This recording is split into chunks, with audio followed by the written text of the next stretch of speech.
இந்த வீடியோவில் நம்ம என்ன பார்க்க போறோம்னா, தனுசு ராசிக்காரர்களுக்கு 2026 ஜனவரி மாதம் எத்தகைய ஒரு மாதமாக, பலாபலன்கள் நிறைந்த ஒரு மாதமாக சயின்டிபிக் வேதிக் அஸ்ட்ராலஜி முறையில் நாம பலன்கள் பார்க்க போறோம். துல்லியமான பலன்கள் பார்க்க போறோம். பரிகாரங்கள் அது மாதிரி விஷயத்துக்குள்ள போகாமல் மிகைப்படுத்தாமல் உள்ளது உள்ளவாறு பார்க்க போறோம். உங்களுடைய போன ஜென்மத்தில் செய்த பாவ புண்ணியங்களுக்கு தகுந்த மாதிரி இந்த ஜென்மத்தில் உங்களுடைய கர்மா எப்படி செயல்படுகிறது, கிரகத்தின் மூலமாக, பயிற்சிகள் மூலமாக, தசாபுக்திகள் மூலமாக எப்படி இருக்குன்னு பார்க்க போறோம். அதுல இப்போ கோச்சார அமைப்புல ஜனவரி மாதம் 2026 தனுசு ராசிக்கு இருக்கக்கூடிய ஆண்டு கிரகமாகிய சனி, குரு, ராகு, கேது, அதே மாதிரி மாத கிரகமாகிய செவ்வாய், சூரியன், சுக்கிரன், புதன்கிற கிரகங்கள்லாம் எது மாதிரி ஒரு மாற்றங்களை கொடுக்க போகுது, எது மாதிரி தாக்குதலை நல்ல ஒரு அமைப்புகளாக அல்லது ஒரு மாதிரியான சிரமமான அமைப்புகளாக எப்படி இருக்க போகுதுங்கிறது நாம கொஞ்சம் துல்லியமா பார்க்க போறோம்.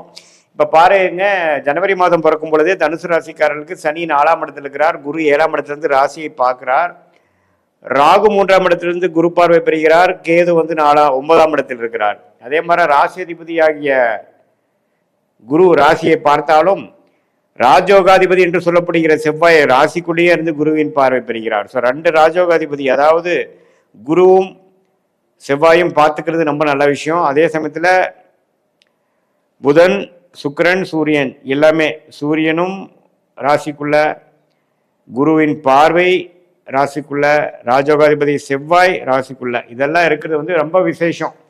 ஸோ ஆண்டு பிறக்கும் பொழுதே தனுசு ராசிக்காரர்களுக்கு உற்சாகத்தையும் நல்ல ஒரு மன நிறைவையும் மன மகிழ்ச்சியும் கொடுக்கக்கூடிய அமைப்பு முதல் 2 வீக்ஸ் தை மாதம் பிறக்கிற வரைக்கும் இருக்கு. நம்ம சில உத்வேகமாக சில விஷயங்கள் இருக்கும்.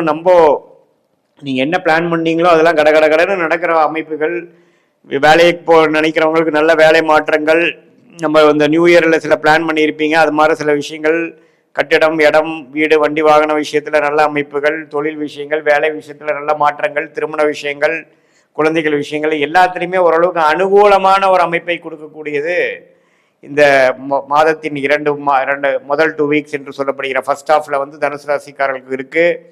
அதுக்கப்புறம் பார்த்தீங்கன்னா ஸ்லோவா அந்த தை மாதம் பிறக்கும் பொழுது இந்த மாத கிரகமாகிய சூரியன், சுக்கிரன், செவ்வாய், புதன் எல்லாம் பார்த்தீங்கன்னா 2ஆம் இடத்துக்கு மாறுகிறார்கள். அதுவும் தப்பில்லை. இது மாதிரி வருமானத்துக்கு சில விஷயங்கள் நீங்கள் ட்ரை பண்ணதெல்லாம் கொஞ்சம் வருமானம் வர மாதிரி விஷயமும், கொஞ்சம் குடுக்கல் வாங்கல் திருப்தியாக இருக்கிற மாதிரியும், கொஞ்சம் அடுத்த கட்ட வாழ்க்கையில் நகர்த்துக்கக்கூடிய ஒரு முயற்சிகள், இடம் மாற்றங்கள், ப்ரொமோஷன், இடம் விட்டு இடம் மாறுறது, அது மாதிரி ஒரு நல்ல மாற்றங்களை கொடுக்கக்கூடிய ஒரு அமைப்பு தை மாதம் பிறந்ததுலேருந்து தனுசு ராசிக்காரர்கள் இருக்கு. ஆக மட்டும் பார்க்கும் பொழுது கிரகத்தின் சஞ்சாரங்களும் கிரகத்தின் அமைப்பை வச்சு பார்க்கும் பொழுது தனுசு ராசிக்காரருக்கு 2026 பிறக்கிறது ஓரளவுக்கு நல்ல ஒரு அமைப்பை கொடுக்கக்கூடிய அமைப்பு இருக்கு. 2025 சில விஷயங்கள் ரொம்ப ஸ்ட்ரெஸ்ஃபுல்லா, ரொம்ப பிரச்சனைக்குரியதாக, சில விஷயங்கள்ல நம்ம ட்ரை பண்ணதுக்கு ரிசல்ட் வரல அப்படிங்கிற மாதிரி இருக்கக்கூடிய அமைப்புகள்லாம் போக, இப்ப வரக்கூடிய காலகட்டங்கள் இன்னுமே துல்லியமான ஒரு பலன்கள், உண்மையான நீங்க நினைச்சீங்களோ அதுக்கு தக்க பலன்கள் கிடைக்கக்கூடியது.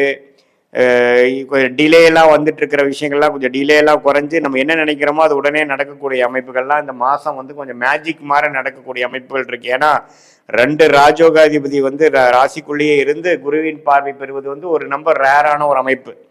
ஸோ இதனால தனுசு ராசிக்காரர்களுக்கு சில முக்கியமான விஷயங்களை இந்த மாதத்துல நீங்க செஞ்சுக்கணும், முடிவுகள் எடுக்கணும். சில விஷயங்கள் உங்களுக்கே ஓப்பன் அப் ஆகுங்கிறது உங்களுக்கே நல்லாவே வாழ்ற உங்களுக்கு கண்டிப்பா தெரியும். ஸோ இது மாதிரியான அமைப்புகள் இருக்கக்கூடிய தனுசு ராசிக்காரர்கள் பார்த்தீங்கன்னா கொஞ்சம் 2026 ஜூன் மாதத்துக்கு அப்புறம் சில மாற்றங்களை கொடுக்கக்கூடிய இடமாற்றங்கள், அபிவிருத்தி, ப்ரொமோஷன், டெவலப்மெண்ட்டை நோக்கி போகக்கூடிய தனுசு ராசிக்காரர்களுக்கு இந்த ஜனவரி மாதம் ஒரு கேம் சேஞ்சராக இருக்கக்கூடிய அமைப்புகளாக இருக்கு.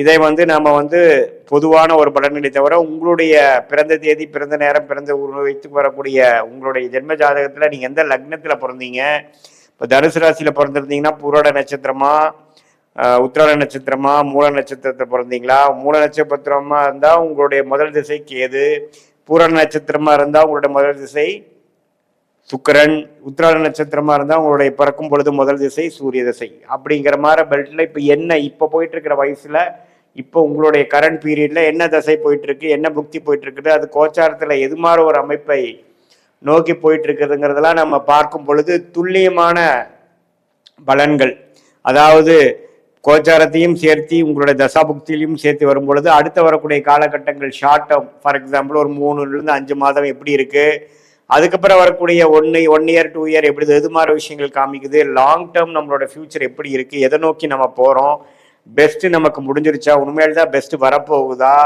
எந்த நேரத்தில் நம்ம வேகமாக போகணும், எந்த நேரத்தில் அடக்கி வாசிக்கணும், எப்போ வேலை மாற்றங்கள் காமிக்குது, எப்போ தொழில் அபிவிருத்தி காமிக்கிறது, நமக்கு தொழிலா வேலையா, மாணவர்களுக்கு வந்து ஹையர் ஸ்டடீஸ் எப்படி இருக்கு, எது மாதிரி கல்விகள் படித்தா அவங்களுக்கு நல்லா வரும், எது வந்து அவங்களுக்கு ஃபார்ச்சுனேட் ஃபீல்டாக இருக்கு, வெளிநாடா வெளி மாநிலமா அல்லது நம்ம ஊர்லேயே படிக்கக்கூடிய அமைப்பு இருக்கா, தொழிலா வேலையா, கல்யாண விஷயங்கள் எப்போ, லேட் மேரேஜா ஏர்லி மேரேஜா, குழந்தைகள் விஷயங்கள் எப்படி, எல்லாமே வந்து நம்மளுடைய ஜாதகத்தில் இருக்கக்கூடிய லக்னம் 2ஆம் இடம் 3ஆம் இடம்லேருந்து 12ஆம் இடம் வரைக்கும் நம்மளோட வாழ்க்கைக்கு தேவையான குழந்தைகள், இடம், வீடு, வண்டி, தாயார், பெற்றோர்கள், தகப்பனார், பூர்வீக சொத்து, கல்யாணம், ஆயுசு உள்பட நமக்கு என்னங்கிறது மாற பிராப்தங்கள் இருக்குங்கிறது சயின்டிஃபிக் வேதிக் அஸ்ட்ராலஜி முறையில் துல்லியமாக நம்ம பார்க்கும் பொழுது நம்மளுடைய கர்மா என்னங்கிறது ஓரளவுக்கு மைண்டில் நமக்கு சிங்க் ஆகும் பொழுது அதுக்கு தகுந்த மாதிரி முடிவுகளை நம்ம எடுத்துக்கொண்டு தேவையற்ற பண செலவுகள், தேவையற்ற சமய விரயங்களை அவாய்ட் பண்ணிட்டு நமக்கு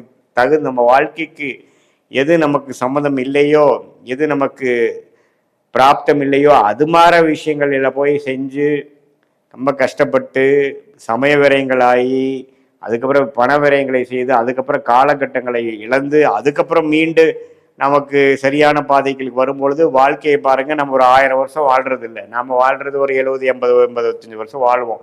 அதுக்குள்ள நிறைய தவறுகள் செய்து செய்து செய்து தேவையற்ற விஷயங்களை செய்யும் பொழுது நம்மளுடைய வெற்றிகள், நம்மளுடைய செட்டில்மெண்ட், நம்மளுடைய முன்னேற்றங்கள், நம்மளுடைய சேவிங்ஸ், நம்மளுடைய அச்சீவ்மெண்ட்ஸ் எல்லாமே கொஞ்சம் பாதிக்கப்படக்கூடிய அமைப்புகள் உண்டு. அதனால இந்திய வேத ஜோதிட அடிப்படையான சயின்டிஃபிக் வேதிக் அஸ்ட்ராலஜி முறையில் நம்ம துல்லியமான பலன்கள் பார்த்து நம்மளுடைய பிராப்தம் என்ன, நம்ம கர்மா என்னங்கிறது தெரிந்து பாஸ்ட் என்ன நடந்தது, ப்ரெசன்ட் என்ன, ஃபியூச்சர் என்னங்கிறதெல்லாம் ஒருங்கிணைத்து நம்ம பார்க்கும் பொழுது கண்டிப்பாக நம்ம வந்து ஒரு கிளாரிட்டி, எப்போ ஒரு கிளாரிட்டி வந்ததுன்னா நமக்கு ஒரு உத்வேகம் கிடைக்கும். உத்வேகம் வந்ததுன்னா வாழ்க்கையில் வந்து என்ன சிரமங்கள் வந்தாலும் அதை தாண்டி நாம் முன்னேற முடியும்.